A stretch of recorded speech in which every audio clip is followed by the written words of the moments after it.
प्रधानमंत्री नरेंद्र मोदी ने मंगलवार 2 जुलाई को एनडीए सदस्यीय दल की बैठक को संबोधित किया। इसमें भाजपा के सीनियर नेता, केंद्रीय मंत्रियों के अलावा सहयोगी पार्टियों के सांसद भी शामिल हुए। मोदी का उनके तीसरे कार्यकाल में एनडीए सांसदों को दिया गया यह पहला संबोधन था। संसदीय दल की बैठक प्रधानमंत्री मोदी ने सांसदों को सदन में अपना आचरण ठीक रखने की नसीहत दी। सूत्रों के मुताबिक प्रधानमंत्री ने सांसदों से कहा कि वे लोकसभा में कांग्रेस नेता राहुल गांधी की तरफ पेश न आए। विपक्ष परेशान है क्योंकि पहली बार कई गैर कांग्रेसी नेता लगातार तीसरी बार प्रधानमंत्री बन रहे हैं। संसदीय कार्य मंत्री किरण रिजिजू ने मीडिया को बैठक की जानकारी दी। उन्होंने बताया कि प्रधानमंत्री मोदी ने एनडीए सांसदों को बताया कि हमें सदन में कैसा व्यवहार करना चाहिए। उन्होंने गैर जरूरी बयानबाजी से बचने की भी सलाह दी। पीएम ने कहा कि सभी सांसद देश की सेवा के लिए आए हैं, यही हमारी प्राथमिकता है। रिजिजू ने कहा कि कल विपक्ष के नेता राहुल गांधी ने सदन में जिस तरह का व्यवहार किया वह हमारा सबक है। उन्होंने स्पीकर की तरफ पीठ कर ली और उनका अपमान किया। हमें ऐसा नहीं करना चाहिए। प्रधानमंत्री आज लोकसभा में राष्ट्रपति के अभिभाषण पर धन्यवाद प्रस्ताव के दौरान राहुल की बातों का जवाब देंगे। कांग्रेस सांसद और लोकसभा में विपक्ष के नेता राहुल गांधी ने प्रधानमंत्री मोदी को पत्र लिखकर कल संसद में नीट मुद्दे पर बहस कराने का अनुरोध किया है। पत्र में लिखा है, हमारा उद्देश्य 24 लाख नीट उम्मीदवारों के हित में रचनात्मक रूप से जुड़ना है, जो जवाब के हकदार हैं। मेरा मानना है कि यह उचित होगा कि आप इस बहस का नेतृत्व करें। दरअसल नेता प्रतिपक्ष राहुल गांधी ने कल लोकसभा में मोदी सरकार और भाजपा पर तीखा हमला बोला था। राहुल ने भाजपा को 20 से ज़्यादा मुद्दों पर घेरा और देश में हिंसा, नफरत, डर फैलाने का आरोप लगाया।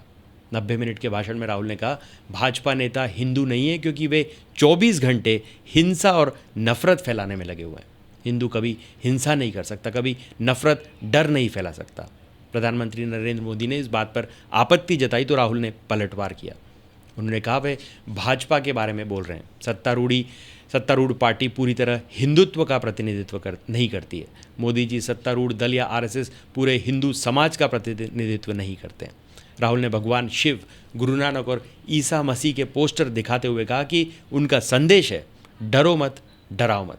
सभी धर्म और हमारे महापुरुष अहिंसा और अभय मुद्रा की बात करते हैं, लेकिन जो खुद को हिंदू कहते हैं वे 24 घंटे हिंसा और नफरत करते हैं। राहुल ने डर का उदाहरण देते हुए स्पीकर ओम बिरला को भी नहीं छोड़ा। राहुल ने ओम बिरला से कहा, 26 जून को जब आपको स्पीकर चुना गया तब आसंदी के पास आप मोदी जी से झुककर मिले, जबकि मुझसे तनकर हाथ मिलाया। लोकसभा में राहुल गांधी के बयान पर सबसे पहले प्रधानमंत्री नरेंद्र मोदी ने कड़ी आपत्ति ली और 2 बार हस्तक्षेप किया। उन्होंने कहा, यह मुद्दा बहुत गंभीर है। पूरे हिंदू समाज को हिंसक कहना बहुत ही गंभीर विषय है। इस दौरान 5 केंद्रीय मंत्रियों ने भी हस्तक्षेप किया।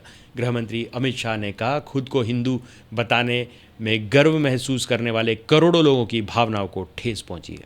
नेता प्रतिपक्ष सदन और देश से माफ़ी मांगे। शाह ने राहुल पर पलटवार करते हुए कहा कि आपातकाल और 1984 के दंगों में कांग्रेस ने आतंक फैलाया है। राहुल को अहिंसा पर बात करने का कोई हक नहीं है। राहुल के भाषण के दौरान सत्ता पक्ष और विपक्ष में जमकर तू मैं हुई।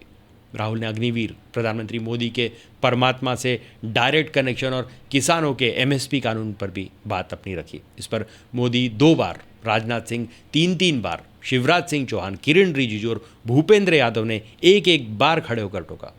बाद में राहुल के बयान से कई अंशों को संसद के रिकॉर्ड से हटा दिया गया। हटाए गए अंशों में हिंदू और पीएम मोदी, बीजेपी, आरएसएस पर किए गए कमेंट्स भी शामिल थे।